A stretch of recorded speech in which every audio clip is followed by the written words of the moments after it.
Good morning সকলকে। এটা হলো দশমীর দিন, পুজোর শেষ দিন। মা চললো বাড়ি ফেরত, বাবার বাড়ির থেকে চললো আবার শ্বশুর বাড়ি মহাদেবের সঙ্গে দেখা করতে।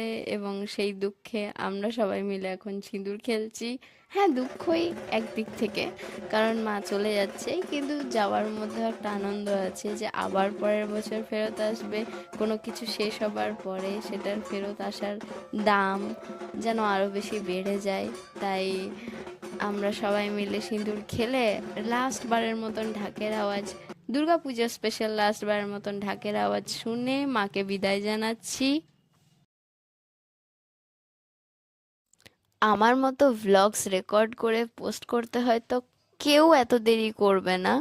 যাই হোক, তো সবাই মিলে এবারে চলো মাকে ভাসান দিতে। আর এই ভাসান ডান্সটা বাঙালিদের সব থেকে বড় একটা ইমোশন, তাই না? এই দশমীর দিনটাতে গোটা পাড়া উজাড় করে মাকে বিদায় জানাতে যায় এবং আরেকবার বলতে যায় আসছে বছর আবার হবে। মাঝখানে আমার বোন আবার আমার হাত থেকে ফোন টোন কেড়ে নিয়ে নিজেদেরকে রেকর্ড করতে শুরু করলো, পাশের বাড়ির মাসিরা এবং তার মধ্যে আমার মাও ঢুকে আছে, সবাই মিলে নাচানাচি করতে করতে তারপর মাকে বিসর্জন জানালো। মায়ের আসতেই যত দেরি, আসতে না আসতেই চলে যায়, বলে না ঠাকুর থাকবে কতক্ষণ, ঠাকুর যাবে বিসর্জন, সেই হচ্ছে ব্যাপার। সত্যি এটা যেন সব থেকে বড় সত্যি কথা। যাই হোক, তার মাঝখানে আমিও প্রচুর নাচানাচি করছিলাম, দেখতেই পাচ্ছ আমাকে।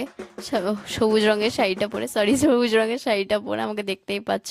তো আমাদের মাকে এখানে কালী মন্দির আছে, সেই কালী মন্দিরে আগে ঘোরানো হয়, তারপরে মাকে নিয়ে যাওয়া হয় নিরঞ্জনের জন্য। মায়ের বাড়ি যাওয়ার দুঃখে পৃথিবী মাও 3-4 ফোঁটা চোখের জল ফেলেছে। এমন নয় যে শুকনোই ছিল, জল তো ফেলেছে। তো যাই হোক, ছাতা মাথায়ও মাকে বিসর্জনে নিয়ে যাওয়া হচ্ছে এবং আমরা চলে এসেছি পুকুর পাড়ে, আর এখানে এখন মাকে বিসর্জন দেওয়া হবে। বিসর্জনটা দেখতেও খুব ভালো লাগে। যেরকম মায়ের আসার একটা উদ্বেগ, একটা ইচ্ছে, একটা ভালোবাসা সব জায়গায় থাকে, তেমনি মায়ের যাওয়ার দুঃখ বা কষ্টটাও থাকে, তার সঙ্গে আনন্দটাও থাকে যে হ্যাঁ আবার ফেরত আসবে পরের বছর।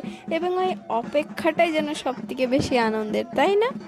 এটা যখনই মানে মানো চাই না মানো, বাট এটাই কিন্তু সব থেকে বড় সত্যি, আর এটা আমার সবসময়তে বলতে খুব ভালো লাগে।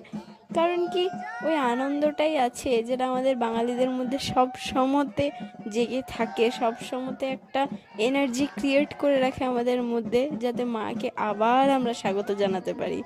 সব কিছু করে মাকে বাড়ি পাঠিয়ে বাড়ি এসে আমি খেলাম মুড়ি, চপ, জিলাপি এবং